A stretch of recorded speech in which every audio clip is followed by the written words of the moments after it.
Get ready to dive into the rhythmic realm of the Drumheads podcast, where beats meet banter. Whether you're a drummer or just love a good music story, Drumheads is your backstage pass to the world of drumming and all things in between. Follow us wherever you get your podcasts, and please remember to subscribe. And now, here's the show. Kind of go from there. So anyway, so tell us a little bit about your background as a drummer and how you got started in all this. Yeah. My background, I think very similar to a lot of drummers and musicians out there, is just kind of being bit by the bug of music at an early age. I heard the band 311 on MTV when I was like 8 or 9 years old. Yeah. They had a song called Down on MTV, and something about Chad Sexton's snare drum really just spoke to me. And I just said to myself, like, I want to be a drummer. I want to do that. I want to make that sound. I'd love to play like him someday, kind of thing. And still to this day, one of my favorite bands and favorite drummers. But yeah, no, I just saw them playing that song on MTV and had really supportive parents, and they got me a drum set that year for Christmas. And oh, wow. Okay. Became obsessed with music and wanting to learn everything about the drums, and very quickly joined the marching band and the jazz band when I was in middle school and high school, and got drum lessons every single Wednesday. My parents would take me to town to take drum lessons and learn the rudiments and that whole thing, and really just kind of started networking. Didn't know what networking was, but just started to kind of find my friends and people that would support me and kind of push me creatively, and started jamming with kids locally. And a mutual friend from high school linked me up with a kid from another town that I didn't know, but was like, hey, this kid named John, he plays guitar and he's looking for a drummer. Do you want to jam? And so I said, yeah. And, him and I became instant friends and started just jamming in my parents' basement and writing songs, and then ultimately started a band and had, aspirations to get signed and go on tour and write records and do that thing, do the whole, let's be musicians full time. And I'm really lucky and fortunate and grateful because I was able to do that for, over a decade, but at the same time started building drums in my grandma's basement with my older brother, where that whole separate journey fed into me being a musician, but also created this opportunity for me to be an entrepreneur and a business owner and kind of, choose my own adventure, at that point. And my teen years were really full of creative flow and, networking and being part of and building a community around music. Were you doing, did you strive to be like the next 311, or were you exploring other genres? Yeah, I around that time too, like I had one kid in high school that sang, and like we totally tried to mimic the 311 vibe, but that's hard to do. They still do have something very special with like the way each of those guys plays an instrument, and with the two singer thing. And I definitely wanted to be in a band like 311 for a long time. But when I met my friend John, he introduced me to like Rancid and Green Day and all the West Coast, punk rock music, like Specs and Lagwagon. And he took me to the Vans Warped Tour and kind of introduced me to that whole scene of West Coast punk rock music. And I just wanted to play, and so he one day was like, hey, there's another guy from town. He's in a band and they're looking for, I think, a new drummer. Maybe we could be in the band together. Here, let me show you how to play the fast beat, just like the no effects, just like fast beat. Yeah. So once I learned how to do that, I was pretty much hooked on like the West Coast, punk rock music, and totally dove into that world. Where did you grow up? Was there a scene there? Big scene. Yeah, I grew up in Worcester. Scene? Yeah. Worcester, Massachusetts, Central Mass. So I grew up around going to shows in Worcester at the Palladium or the DCU Center, or putting on our own VFW, Knights of Columbus high school shows. Yeah. I go to, Hartford, Connecticut, Providence, Rhode Island, Albany, New York, or even New York City. I was going to 2 or 3 shows a night sometimes. So, being around music was easy in New England like that, but also just the scene in Worcester was awesome. We had friends of ours, they're in a band called 4 Year Strong. They were getting big at the time. We'd play shows with them a lot. A Wilhelm Scream out of the Providence area. They actually helped us get signed to Nitro Records, which was Dexter Holland from the Offspring's record label. Converge, those guys are in Massachusetts, and Kurt Ballou has an incredible studio up in Salem, and they were buying drums from us. And so that whole scene and that whole world was like really cool and fun to be a part of. I was infatuated with it. Yeah, you had Mike and the Street Dogs also up there. Yep. The Bosstones, Dropkick Murphys. I never got to play with those bands, but like watching them play and kind of, dictate what that scene in Boston was really cool. And then you had, they're called Ice Nine Kills now, but they were called Ice Nine Rocks back then. They were a ska band before they became a metal band. And it was awesome. It was so cool. Those were the best times, like early 20s for me, literally going to 2 or 3 shows a night and just putting the miles on, getting home at 3 a.m. and just being inspired. Yeah. That's really cool that you had the parental support. My parents were like, what are you doing? Take all this down. And they would kick my friends out, like, y'all need to go home, so we had to I got a neutral place, Yeah, man, we were real lucky. My mom and dad totally not only supported, but like hooked us up. Like my dad, my dad split my band's first trailer with me.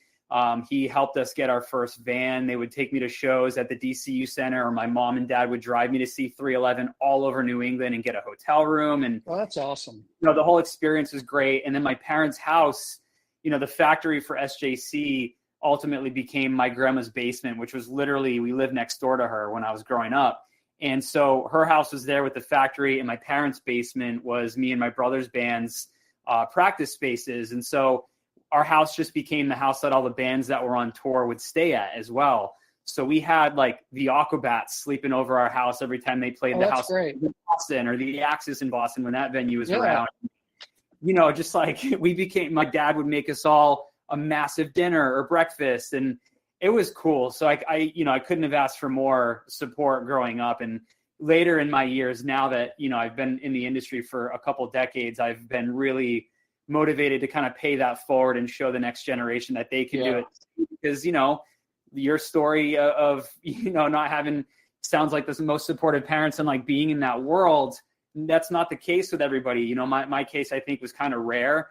And so I feel very lucky and fortunate. So I'm always trying to provide safe community spaces for the youth to find their passion in music and really, be able to chase their dreams. Yeah. Where were you? Let's start going down the SJC path. Where are you guys getting shells? Were you getting like Keller shells, or where were you getting your gear, I guess, your hardware? Yeah. So at the beginning, I'll never forget this. Like my brother, ultimately started building the drums and crafting everything really in the backyard before he even took space in my grandma's basement. So he was buying stuff from like, the drummaker.com or Precision, and, they were out of New York. So him and I would get in the car and go pick up shells and wrap and bring them, bakery treats and become friends with them. And then all of a sudden, this is kind of like the internet really wasn't still too much of a thing. Like there was definitely websites and stuff, but everything was really done over the phone, or like the Yellow Pages kind of thing. And my brother one day was like, hey, I figured out where the drum shells are made. They're up in New Hampshire. Like, let's go. So we took my band's van and trailer and drove it up to New Hampshire and kind of just like knocked on the door and, started to develop a relationship with the Keller team up there. And so, we used Keller for a long time, and SJC now has an incredible proprietary shell that they have made. But Keller was an awesome partner and supplier for a long, long time with SJC. We became good friends with them until we started getting, like the tractor trailer loads of shells. We were just using my band's trailer, and I thought it was so cool, like going up to New Hampshire, picking up the shells, putting them in my grandma's backyard and walking them down into the basement through the bulkhead. Like those were the days, man. We had like 20 snare drum shells, and I thought we were like, the biggest thing ever. It was awesome. Yeah. Were you like doing like what John Good does? Were you like holding them up and tapping them? Yeah, we never get notes. Yeah, we never took it to that level like they do, in full respect to what they do. I think it's awesome. I did it just for fun because I saw him do it, and I was like, yeah, I'm kind of doing what that guy does, But yeah, no, it was, we were getting shells from all over. My brother was always making stuff on his own and trying new things with stave shells and ply shells, making his own bladders to kind of like form his own shells, and always experimenting. That was always the funnest thing for SJC, is just like, hey, what if we did this? Well, we didn't have anybody telling us we couldn't do it, so let's just try it. Did you have a tinker person in your family? Like I grew up, I had a great uncle that was a TV repairman, and it used to drive my parents nuts. They would leave, like go out to eat, and I would take apart their TV. They'd come back and it'd be like scattered, but that's how I learned how to do stuff. And that's that, and tinkering, like tinkering on guitar, on cars, guitars, drums, whatever. Did you have somebody in your family like that? Was your dad like that?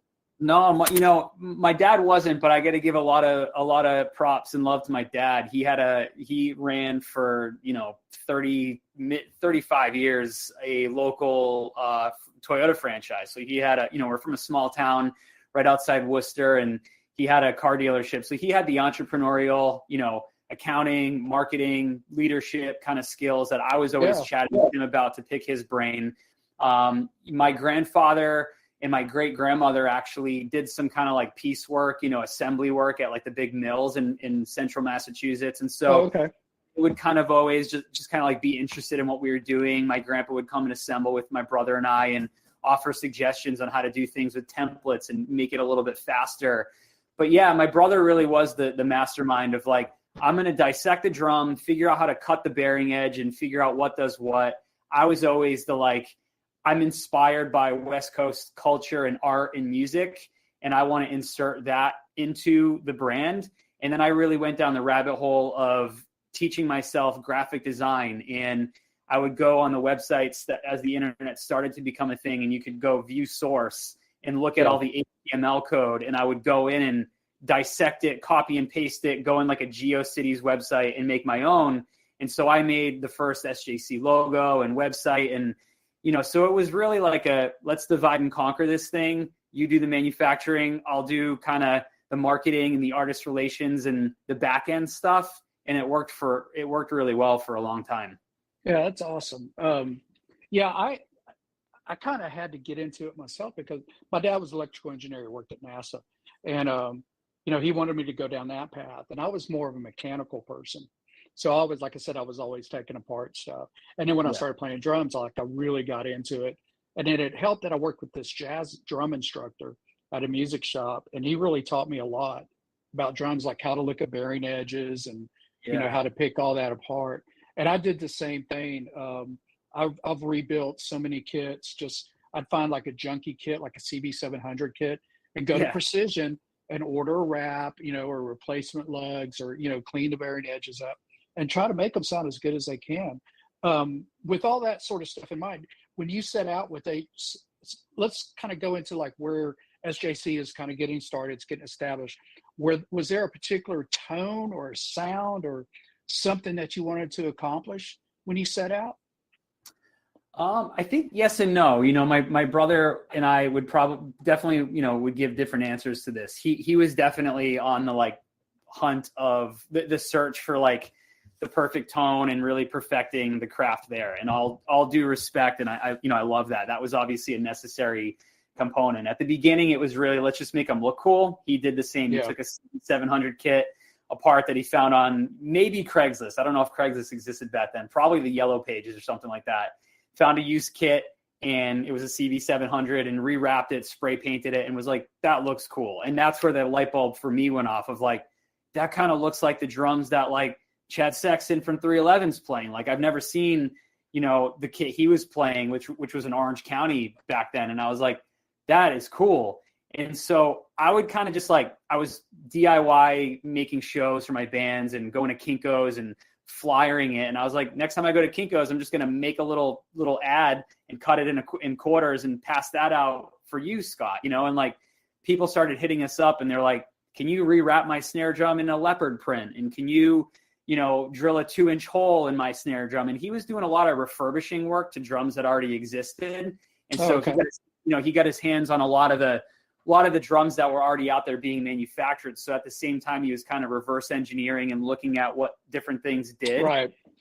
He built himself a really nice looking birch kit and was always really into the tone. He went to University of Southern Maine, I think, somewhere up in Maine, to read and write music and, become a music educator. I was more just like, I think it looks cool, and with the right tuning, I'll make it sound good and play my punk rock beats on it. So definitely two separate worlds, but always came together. And when we started getting calls from like actual bands that wanted a drum set from scratch, that's where it kind of was like, all right, let's go down the rabbit hole and dissect this thing with the artist and go, okay, do you want maple or mahogany or birch shells? And then what do you want it to look like? And that's where the craft started to evolve. And it was always a fun project to dive into that stuff. What was the first, what was the makeup of the first real SJC kit that you guys didn't use Keller shells? What was the first sort of kit made out of? That was my brother's kit. It's a birch kit. He just did a natural kind of like a semi-gloss lacquer on it, black hardware. He had these cool like kind of bread loaf lugs. He put like a Yamaha Yes mounting system on it. I think it was like a 10, 12, 14, 20 inch kick drum. And then the next one after that was mine, which was a 12, 14, 16, 22 bigger kit, black sparkle with red hardware. So like we were like really getting into I was trying to push the cosmetic, game. And he was just like, why don't you do a nice satin stain or like this? And I was like, I want it to look badass. I want it to be black and red, and I want it to be a little bit more durable because I'm going to take it on the road, and I think a wrap would probably be better. And but yeah, that was really the first. And then as MySpace started to come into play, like in the early 2000s, that's when we started really going for it. And I would do a lot of outreach and find cool pop punk bands that I thought were cool and send them a message. And we started building the 20-ply snare drums with the turquoise glitter wrap on them and stripes with the pink sparkle wrap and all of that stuff. And I don't know if my brother knew what was coming, but I was hitting the streets hard, like trying to design some really cool, funky looking drums. And he was always like, well, let's just do a nice natural with, brass hardware, like a seam bent snare. And I was like, no, this dude wants a 40-ply, whatever. So were they all maple shells for the most part back then? For the most part, yeah. When my brother was able to, he would throw in the birch, and like when we started making drums for his favorite bands like the Aquabats, he would throw in the birch shells and things like that. So we definitely did a mix. Acrylic was it still is popular now, but was popular back then as well. We do a fair amount of acrylic, and those probably were the main three types of shells that we were using a lot of. How scared were you to get into the acrylic game? Yeah, I wasn't, because I wasn't the one like under the microscope cutting the edges and stuff, but my brother was, props to him, always really confident just going for it. But I was like, dude, like cutting a snare bed on a acrylic snare drum, especially on the router table we had then, it was just like a tabletop, Ryobi kind of cheapo router. And oh, really? Yeah, oh man, he was there cutting the edges and just going for it. He had a lot of confidence for sure. Man, I couldn't even imagine. I would be so scared. I probably would literally be shaking doing something like that. Yeah, especially acrylic. I left the basement when he was started to cut the acrylic. I was like, that thing could blow up. Ask him to call me when you're done, sort of thing. Yeah, exactly. Who were some of the first bands that signed with you guys? And how did that go? Was that an easy process, or was it? Yeah, it was actually always really easy. Like just working with people was I think my forte, and what I loved the most was, again, being part of that community and creating that community hub where it was like, it was like to make drums and have people trust us to build their dream and craft it into something that they're going to create music on was always really special for both of us. And the local community and the local scene, 4 years strong, there was a drummer named Zippy. There was a drummer named Tony Roberto, Monty's Fan Club, where the singer and guitarist ultimately is now playing in Jared Leto's band 30 Seconds to Mars. That community in New England really supported us, coming to Grandma's basement to hang out, see what we were doing, a Wilhelm scream, Converge. it was really special and scary having some of these like legends to me come into my grandma's house and like come into the basement and like walk around and see what we were doing. But as they got their drums and we took pictures of them and put them up on our MySpace and we'd go see them at shows, and it was addicting for me. It was fun. I would see this community being built and I loved it. It was so special at that time. And as I started to see it expand and we made drums for the Aquabats, and then my favorite band at the time was called Strike Anywhere, a punk rock band from Richmond, Virginia.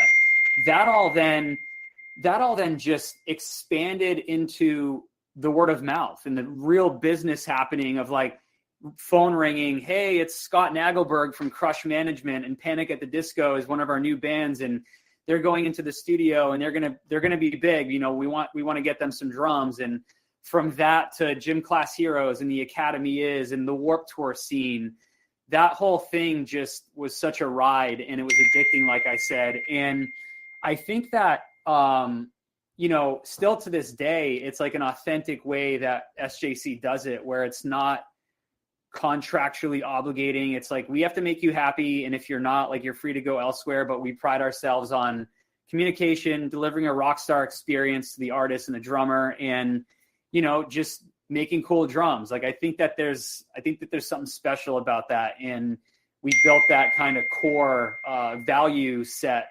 early on. Yeah, I had stepped away from playing myself. Just, I have tinnitus really bad, but have recently gotten back into it and kind of exploring the brands that are out there now, and all that sort of stuff. And I see SJC everywhere. I mean, it's almost like a standard now. And I mean, I don't want to say, are you proud of that? But I mean, did you ever expect that would be where you guys are? No. Yeah, no, I still don't. I pinch myself when I see it, or when people DM me, or I see, I see people have tattoos of the SJC logo on their body. Oh, really? I remember showing my brother that, and he just kind of would chuckle, and he's like, "That's my initials." Like, and I think that's so cool, like building that culture and building an actual brand, more than a product, more than a transaction. That's what SJC's always been about. And yeah, it blows me away. Like, when I was touring in the band and going to Australia and Europe and Japan, like, that's when it really hit me the most. I'll never forget, I was in Japan walking through the city, and there was a store that had a band, and the band's music video playing on this big screen TV in their display area, and the drummer was using an SJC kit. And I was like, that's crazy. I'm in Tokyo right now, and I see a kit we made, and like, at that point it was me and only a few guys building the drums. And so I knew every nook and cranny of the kit I saw on TV. It was like, they were my babies kind of thing, And sorry, the dinging keeps going off. This is a day in the life of preparing for Warped Tour. Like, all the logistics for me. I'm sure.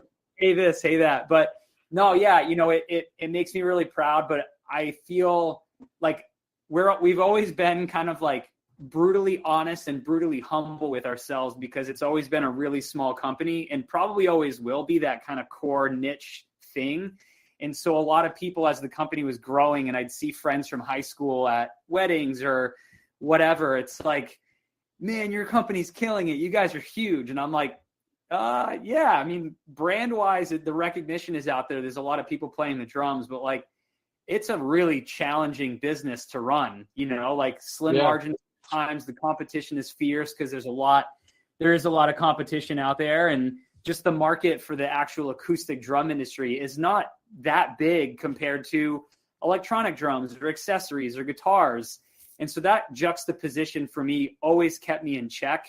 And my dad always kept me in check, as we got bigger and I started hanging out with, Trey from Green Day and making drums for those guys. My dad was always just like, remember, those people put their pants on the same way as you do in the morning, one leg at a time. And like, you're no better than anybody else. Like, stay core to what you're doing and stay humble. And that always did keep me in check, which I really appreciate, because as the company got bigger and, we make drums, and like a kid recognizes me at the airport in Europe or something, like, that's really cool. But I'm like, try to take the time to like hang with them and show the respect, and not just kind of do the rock star thing and be like, yeah, thanks, bro. And like, quick picture and bounce. It's like, whoa, like, what's your name? How'd you hear about the company? Yeah.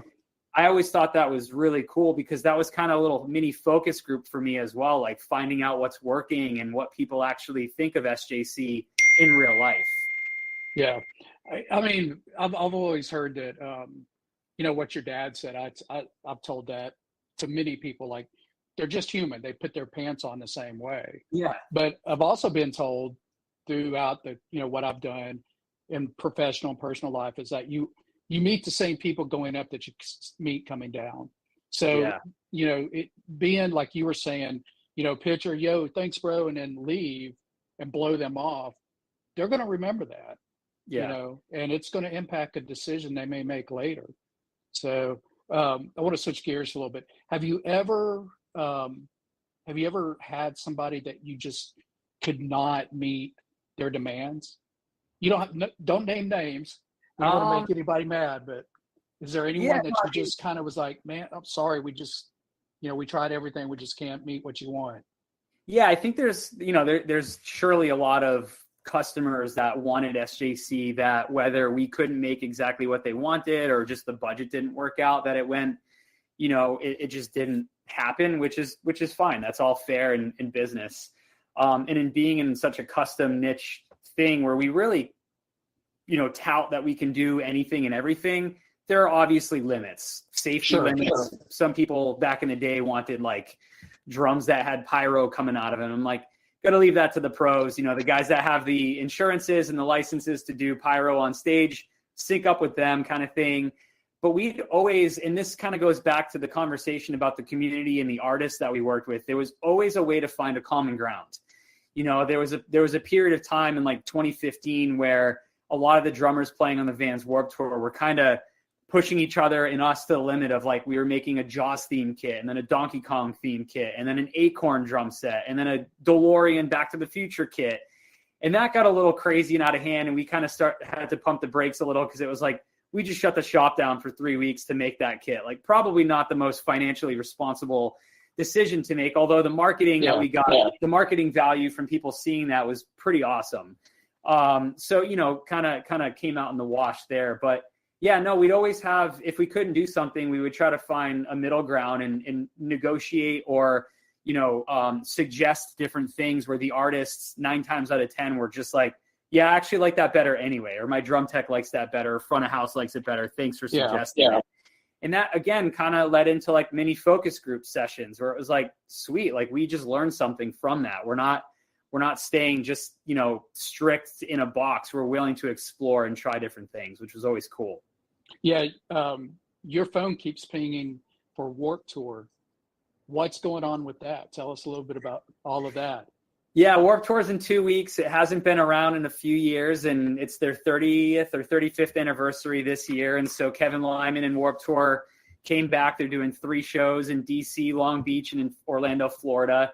DC is in 2 weeks now. And, like I mentioned earlier, my friend John took me to Warped Tour, and I saw all those bands, and I just saw all the people in the crowd of like, this is like what I want to be a part of, seeing people with spiky hair and tattoos and, Dickies pants and long tube socks. Like that was my scene right there, the Van skateboard ramp there, like the vert ramp, just kids, my teenage dream. It was a circus. And I got the opportunity to play when we got signed to Nitro. Dexter Holland and the Offspring dudes like got us on one of the stages. And I'll never forget, I came back from playing in Massachusetts and I just told my brother, I was like, hey, all the bands set up their merch in a little 10x10 canopy tent. I got backstage really easily. I didn't even need a pass. I just said I was in a band and they let me back there because I had a van. They're playing in Connecticut tomorrow. Let's go to Walmart and buy a tent and go pop up and like sell some drums and like network. So we did. And, essentially, definitely we snuck in and we did that for like a week. We got caught. Kevin Lyman, who runs the Warped Tour, and his team, obviously caught us and kicked us out after that day, but they were really cool about it. I ultimately became friends with Kevin, and he actually then linked me with Steve Van Doren, the founder of Van Shoes. Yeah. And Steve and I became really good friends, and Steve ultimately then supported an initiative that I have called Loyal to the Crafts, where we create opportunities for kids to find their passion and turn it into opportunities for them to chase their dreams in music and creativity. And so as soon as the Warped Tour last fall, announced that they're back for 3 shows this year for their anniversary, I was like, I need a space. So I have a 60-foot activation space at each city, and we're bringing in a small little stage, and we're bringing in School of Rock kids to perform. I'm teaming up with my friends at Smart Punk Records, who historically had a really cool stage on the Vans Warped Tour. They're going to have records, and we're putting out the Vans Warped Tour compilation CD with 50 bands that are playing on it. We've got Camp Woodward, which is an action sports camp. They're going to be at our booth with Elliott Sloan and some of the awesome action sports skaters that are going to be skating the Vans ramp. And then we've got some drum sets that just have silent heads and silent cymbals and mesh heads on them for kids to just come and jam. And we'll have the drummers from the bands come and just hang out. So really a place of inclusivity, community, and hopefully a place of curiosity that kids can come and hang and, you know, find their future bandmate or be bit by the bug of music for the first time. Yeah, man, that is so awesome. I mean, as a kid growing up, going to every punk show, I grew up in Houston, and going to every show I could. I was like you, I would, you know, my mom started taking me to shows. She dropped me off and call me when you need me to pick you back up, you know, and that sort of thing. And, you know, I skated with all the guys from Texas, Gibson and all those guys. And, but I couldn't imagine having that sort of support, you know, where there's an organization that says, yeah, look, we see you, we're going to help you out. Is that where this came from, with you wanting to start this sort of thing? Or was it just like you wanted to get back to the community sort of thing? And how did that come about? Yeah, you know, I had always, we did a TV show called The Prophet on CNBC in 2015. And I had always known about School of Rock, but the producers of the show actually brought me to a School of Rock to kind of do, like, they wanted to film me doing like an in real life focus group kind of thing with these kids. And I did it for the show, but then I left and I was like, this place is awesome. Like, I had never actually been to a franchise. I never had a reason to. And I just was really impressed with the teachers and the franchise and the kids. And so I ultimately connected with Rob Price and Stacy Ryan, the president and COO back then of School of Rock. And Rob, they're both amazing people. They were both in Massachusetts. And so I connected with them as kind of a mentor situation. They would kind of coach me in certain things in business and in life. And I just kind of was like, look, like, I've got these connections with these very influential drummers. Frank Zumo from Sum 41 is equally passionate about giving back and mental health advocacy. And Jay Weinberg, when he's in Slipknot, obviously has a massive reach. I want to bring these individuals into wherever it is, whether it's a guitar center or a School of Rock or just an underserved school, and donate our time, donate instruments, and just create this opportunity for kids. Again, back to my early days of knowing and being so grateful that I had awesome parents and awesome family and support system around me. I want to make sure kids know that they have that as well.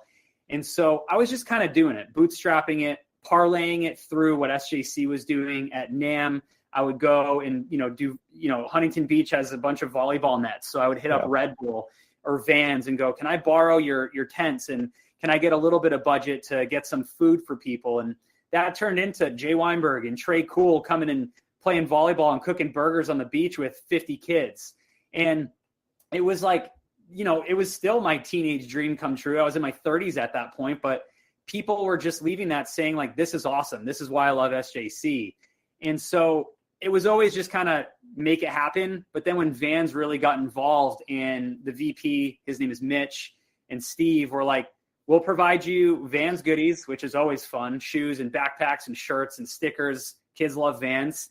And they ended up providing funding for me to go. And I took a couple of drummers to Tokyo. And, we did multiple tours around the US where we were traveling in an RV, and I had a drum tech and a videographer, and really catapulting this thing into a bigger play.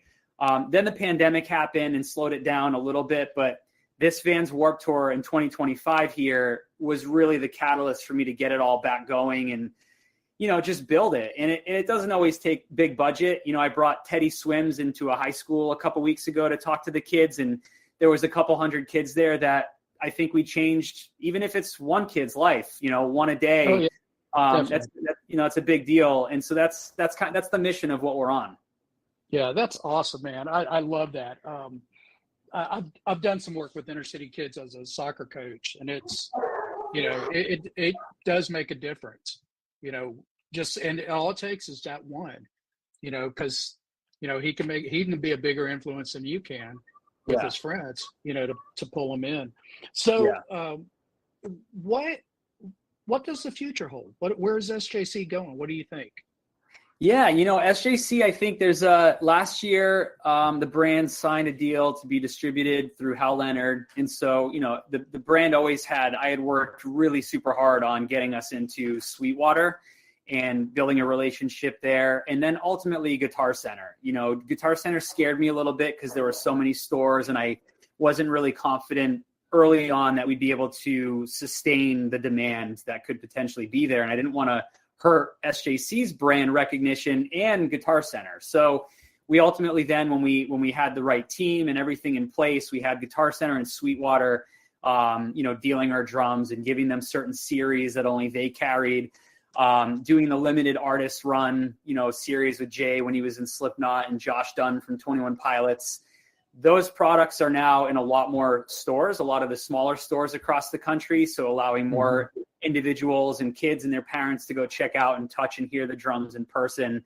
So I think the brand will really focus on that, and building out that ecosystem, obviously while trying to maintain and focusing on quality, what's going out the door and making sure that there's no bottlenecks and all of those things. And so, I think that's the main focus there. My main focus with Loyal to the Craft is, again, just expanding the awareness, obviously of SJC, but also of just like music education and paying it forward in general. And so I think the two in tandem will work pretty nicely as we do these collaborative efforts with other brands like Vans, and getting more eyes on us, like at the Vans Warped Tour and things like that. Yeah, that's great. Well, I don't want to keep you much longer, but I do have something I want to talk to you about afterwards. But let's wrap up so you can get back to what you're doing. Cool. And just tell us real quick, Mike, where can we find you online? Yeah, so SJC is just at SJC Drums, sjcdrums.com.